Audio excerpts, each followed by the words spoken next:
And another day, another reason to take apart my Bolt BRSS AKS74U. Yeah, it needs a reshim this. I was test firing it the other day without the recoil weight on so I could access the hopper easier. And it sounded a bit gravelly, so we're going to take the gearbox out and then I'm going to shim it off camera. We're going to begin with the recoil assembly, so I'm going to pop this up as if you were changing the battery. We'll take the handguard off as well, and then what you want to do is you want to push this button in and push it off its rails, and then you should be able to lift the recoil assembly out like so. Keep that in one piece. There is also a small spring in this little brass tube here. Make sure you get a hold of that before you lose it.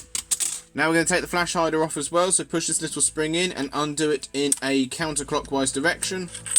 Next up, we're going to take the pistol grip off, so this flathead screw's got to come out. Now we want to remove the spade connectors from the wiring harness which connects to the motor, so we can then remove the motor from the gearbox. And then these two screws come out here to remove the motor cage.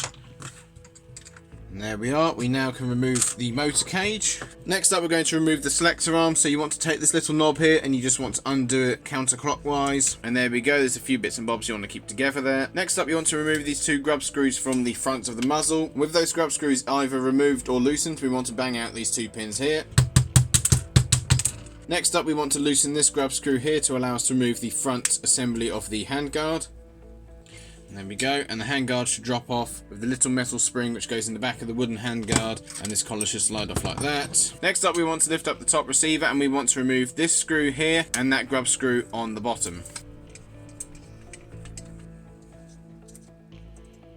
Now we should be able to remove the upper receiver like so. Next up, we want to back out this grub screw, which should allow us to remove the outer barrel assembly, and we shall remove the hop unit and inner barrel. Now I've got a bit of extra wiring on this gun because normally you would just disconnect these two spade connectors to remove the plug, but of course I've got a MOSFET assembly, so I'm going to have to be careful with that when I feed it through. Next up, this little crosshead screw located inside the magazine release, that's got to come out. Ignore these screws here, they make no difference to it. Thankfully though, being a bolt, it's already worked itself loose, so we want to make sure that screw comes out.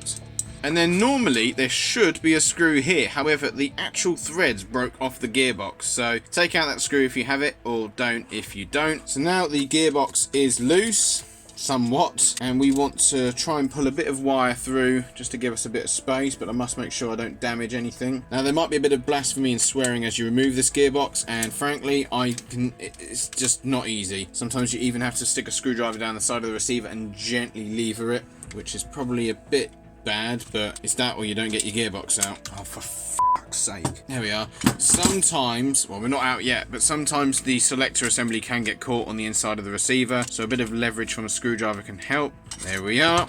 Now I know you're going to say, well, the gearbox isn't out, but that will do enough for me. And then you want to remove this little assembly here. We also have a little safety sear that we want to remove before we lose that. And then we've got a little crosshead screw to remove here. Now when I last opened this gearbox, it was in relatively good nick, so hopefully it'll be the same this time around, but I'm not looking forward to shimming it. However, needs must, so we can now remove the selector thing. I want to remove this little plastic guard, which I always seem to forget to put on. Very important that you put it on an AK though, because otherwise you've got exposed gears. It's not like a G36, and if you're not careful you could probably get your finger caught up in it. Next up, you want to remove the screws from the gearbox, and I've got an inexplicable Allen bolt there compared to the rest of them, which are crossheads.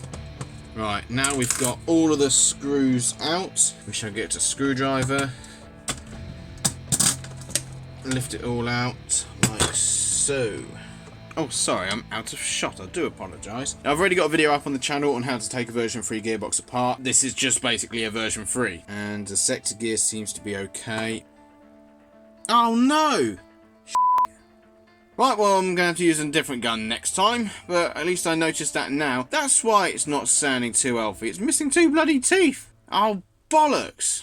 I'm really cross about that. Well, it's done alright, because I haven't checked this gearbox in ages. It's been running for the best part of a year without any opening ups of the gearbox. Oh, bloody hell. Well, that's how you disassemble the Bolt BRSS AKS74U to remove the gearbox. If you found this guide useful, then that's one thing that's gone right, at least in this video. Make sure you leave a like if you did, and if you have any further questions, put them down in the comments, although I'm going to be the one asking questions like, where the bloody hell am I supposed to get one of the bolt gears from? And whilst you're at it, why not check out the rest of the channel? And if you want to see this gun in action, and it might not be back in action for a while, then make sure you check out this video right here.